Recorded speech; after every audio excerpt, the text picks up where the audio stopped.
vivo X90、X90 Pro Plus。那带着上期的疑问呢，今天咱们看看它们的表现。一说到 vivo 的 Pro Plus 系列呢，我就想起当年买 X80 Pro Plus 在网上被骗的经历。这个后面再说吧，还先是鼓励摄影环节。我会用手机去拍摄一些摄影作品拍得不好抛砖引玉，希望您也可以参与到摄影中来。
那前面的照片呢，就是这两台手机所拍摄的，但是摄影环节的照片是台手机就能拍，主要是您得参与到摄影中来。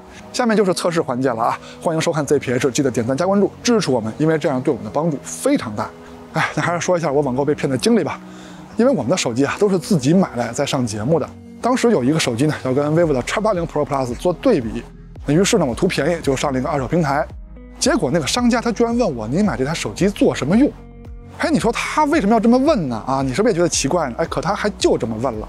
结果真机到手之后，跟照片的新旧程度还就是不一样。本来我想把这个人的 ID 曝光的但后来我发现他们是一群人，很多人都这么干。所以你记住如果买二手手机的时候，有人问你买来做什么，类似这样的问题，你千万别买。OK， 那下面就来看看这两台手机在影像方面，在光学方面的表现怎么样。X90跟 X90 Pro 两台手机放在一起的话，那后摄区的规模看起来还真不是一个档次。那 Pro Plus 的后摄区呢，真是又大、凸起又高那整体的后摄配置方面呢，两台手机都有主摄超广角和2倍的中焦，但 Pro Plus 呢多了一颗 3.5 倍的长焦镜头。在拍摄界面里 ，X90 有3个焦段切换按钮，对应的就是它3颗光学定焦镜头注意是定焦镜头，可不是光学变焦在官网介绍中说这台手机的2倍镜头是光学变焦，不对这个说法不对。X90 Pro Plus 的拍摄界面中呢，就是4个焦段切换按钮了，因为它有4个光学定焦镜头注意，同样都是定焦，也没有光学变焦镜头。同样的，它在官网的介绍中也一样说了是光学变焦，这点呢是非常不好的。那先剧透一下虽然说 X90 Pro Plus 的后摄配置比 X90 要强很多，但是它依然有失望的地方。那这点呢，还是要到夜景环节才能看出来。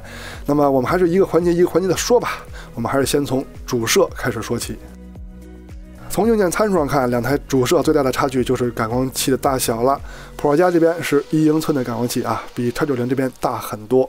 从实拍样片上看，两台主摄的成像色彩还是非常接近的这点非常不错。但是解析力方面 ，Pro 加的更优秀这还是默认设置，都是1200万像素的照片。但是镜头的光路设计水平方面是小 X90 的更好。Pro 加这边是第一回用这么大的感光器，那么它的光路设计还需要打磨。再看一组主摄的对比，颜色方面还是非常接近的这一点依旧不错。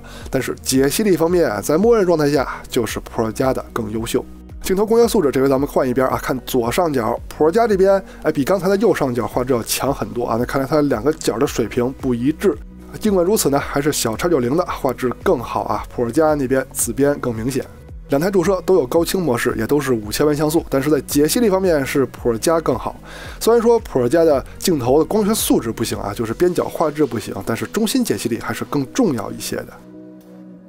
再看超广角镜头硬件参数方面 ，Pro 加这边更占优势感光器它更大，原生像素它更高，而且视角也是它更广。从实拍样片上看，两边的色彩还是非常接近的值得表扬。视角差距呢，如图所示，这个红边就是小 X90 拍不到的范围。解析力方面 ，X90 的视角虽然说更窄，它的物体拍得更大啊，但是在对比普尔加上啊，解析力也没有什么优势。但是普尔加拍出了尾色啊，注意看树干部分。镜组的光学素质，也就是边角画质方面，虽然说两边下降都比较严重啊，但是普尔加的视角更广，感光器也是它更大。那么在这方面呢，还是普尔加做得更好。再看一组超广角的对比，这回颜色稍微有些许的区别啊。解析力方面，两边没有反转啊，都差不多。这回呢，普尔加并没有拍出尾色。边角画质方面，这回普尔加直接胜出了啊，就是嘛，你贵就要有贵的道理嘛。普尔加的超广角还有4800万像素的高清模式，那么在解析力方面呢，优势还是很明显的。两台手机都有微距拍摄能力，但是从实拍效果上看呢，还是有区别的啊。X90的效果更好一点，我忘了是它的最近对焦距离更近了，还是它的放大比更高了。反正从成片上看啊，微距效果 X90的更好。2倍镜头这块，从参数上看肯定是 Pro Plus 更好啊，感光器尺寸啊、原生像素啊都是它更高，而且光圈也是它更大，还有光学防抖。由于 X90 2倍是没有光学防抖的，那对焦测试中呢，画面显得有点晃，但是对焦还是没问题的。Pro Plus 的2倍由于有光学防抖，画面稳定了很多啊，对焦也是没问题的。这回从实拍效果上看，2倍镜头的颜色有了区别了啊，你们更喜欢哪边的色彩呢？解析力方面，两边倒是差不多。不过 Pro Plus 的2倍是有5000万像素高清模式的，在高清模式的加持下，解析力确实比 X90 要强很多。长焦镜头这块 ，Pro Plus 有一颗3.5倍的长焦镜头，虽然说1倍、2倍、3.5倍，它跨度都不是很大，但是也比 X90 强啊。X90 是没有长焦镜头的，但是 Pro Plus 这颗3.5倍的长焦镜头在对焦测试中又出现了我讨厌的乱切镜头的情况啊。这个问题在以往的 vivo 手机中经常出现，而且跟镜头的最近对焦距离没有关系，就是系统要替你做主，选一个他觉得合适的镜头拍摄。那么两台手机在3.5倍端的对比呢，在解析力方面 Pro Plus 的优势还是很明显的，那毕竟是光学焦段嘛。而且 Pro 加的3.5倍还有6400万像素的高清模式，那解析力的优势就更大了。这种优势呢，会一直保持到后面的所有长焦的数码变焦当中，比如说10倍焦段啊 ，Pro Plus 的优势也是非常明显的。前摄的表现这块，先看 X90 的吧，我感觉它拍出来的画面有点发白，就是有点雾蒙蒙的感觉啊。但是人物肤色呀，还是整体效果都不错啊，我感觉不错。前摄录像这块，我觉得也可以啊，就是手持防抖走路的效果还不错，有直播需求的朋友呢可以参考。Pro Plus 的前摄拍出来虽然说也有点发白啊，但是雾蒙蒙的效果减轻了一些。那不管怎么说，这两台手机的前摄自拍方面肯定都属于上乘的。同样的 ，Pro Plus 的前摄录像防抖方面做的也不错。人像拍摄方面一直都是 vivo 的强项啊，这2年它在人像方面的发力确实很猛。如果从这两台手机中挑出一个我认为人像拍得更好的，那就是 Pro Plus， 它的人像肤色啊更好看。X90那边无论是人物肤色还是整体照片的白平衡，都稍微偏黄一点点。指出宽容度的效果，咱们先看第一个场景，主摄的表现上 ，Pro Plus 的细节、暗部细节更多一些啊，超广角的表现两边都很优秀。再换一个场景，主摄暗部细节呈现上还是 Pro Plus 稍微好一点，超广角的表现呢，两边暗部细节呈现都不好啊，水平也都相当。换了一个大环境之后，主摄的表现上 X90 的暗部细节比 Pro Plus 更多了啊，跟前面反过来了。那超广角的表现呢 ，Pro Plus 还稍微有一点偏紫。又换了一个场景，两边的细节呈现是差不多的，但是照片的观感是 X90 的更好啊 ，Pro Plus 有点惨白。超广角的表现两边还都不错。最后一个场景，主摄的表现上 Pro Plus 依旧惨白啊，看来在这方面它还需要优化。那超广角的表现两边都很不错。夜景表现上，这两台手机是都不能关闭自动夜景的，这点我不喜欢。先看第一个场景，主摄的表现两边都很优秀，无论暗部细节、亮部细节呈现的都很到位。超广角的表现，你别看 Pro Plus 这边看着更暗，但是该有的细节都有，所以 Pro Plus 表现更好。再换一个光线比较复杂的场景啊，无论是主摄还是超广角，两边的表现都很到位。像这种城市照明环境，不管有没有强光啊，光比是否很大，对于这两台手机来说呢，无论是主摄还是超广角都没有什么问题，没有什么压力。无论是亮部细节还是暗部细节，它们的呈现都没有问题。那咱们直面上期留下来的疑点，这个场景 X90 拍摄出来的照片依旧有眩光，但是 Pro Plus 就没有这个问题。那如果前面这个场景还不够清楚的话，这个场景可就够清楚了吧？虽然说两台手机都有蔡司以及体型镀膜的 logo， 但是 Pro Plus 在抗眩光方面真是强得多得多呀。但是啊 ，Pro Plus 用户先别高兴得太早，祖传神入场景就非常暗了，就得打开夜景模式了。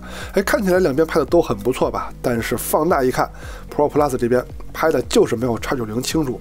每个场景我都会拍摄很多张，直到拍摄到我满意为止。X90那边我只拍摄了2张，2张都是清楚的，而 Pro Plus 这边我拍摄了很多张，最清楚的就是这张。同样的，健身器场所也是如此，不放大看，两边真的都非常优秀，但是一放大看的话 ，X90的清晰度更高啊。同样的 ，X90我也只拍摄了2张，而 Pro Plus 我拍摄了7、8张，最清楚的也是这张。女流氓小巷场景依旧没有开灯，非常的暗啊，在暗部细节呈现上 ，X90的更优秀。最暗的场景，祖传神速 Pro 放大看的话，依旧是 X90更清晰。看来新硬件在 Pro Plus 上面还需要优化呀。视频录制用的是手机的默认设置 1080p 30帧，如果你用微信等社交软件录制的话，也是这个设置。主摄的表现，两边的表现都很优秀，色彩方面 X90的更好一些。超广角的表现，两边也同样优秀，但是色彩呢，我个人还是觉得 X90的更好。夜晚录像的表现，主摄两边都还不错，但是画面稳定性上 Pro Plus 更胜一筹。超广角的表现，在视频清晰度方面也是 Pro 加的更优秀。工业设计方面，两台手机虽然说采用的都是同样的设计语言，突出的是后摄，但是在这一方面肯定是 Pro 加看起来更威猛。手机的厚度、握持的手感都是 Pro 加这边更厚，后摄的凸起高度也无疑是 Pro 加的更高。屏幕显示效果方面，虽然说 X90的表现已经不错了，但是两台手机放在一起还是 Pro 加的更好。处理器方面，一台采用的是最新的天玑的，一台是最新的骁龙的。但是性能方面呢，肯定你们都比我更清楚了，因为我们只是聊影像的节目嘛。那么下面呢，我们就直接来总结一下这两台手机在影像方面的表现。X90 跟 X90 Pro Plus 的对比是有满意也有失望啊，满意和失望都出现在夜景环节。那先从白天的表现开始总结吧。主摄上 Pro 加的表现更好啊，默认设置下它的解析力就更强一点。可惜的是镜组的光学水平还不够高啊，成本投入的还不到位。超广角的表现、长焦的表现、人像的表现都是 Pro 加更好，但是微距的表现是 X90 的更好。宽容度的表现 X90 的更稳定啊，相比 Pro 加来说。夜景的表现虽然说眩光控制是 Pro 加更好，但是在极暗场景的表现却是 X90 更好。那这点呢，就是我对 Pro 加最失望的地方。录像的表现两边都很优秀。OK， 到结尾了，那希望上面内容对您在选择方面有所帮助，也希望您能喜欢我们的节目啊！记得点赞加关注支持我们，因为这样对我们的帮助非常大。我们下期节目再见，拜拜。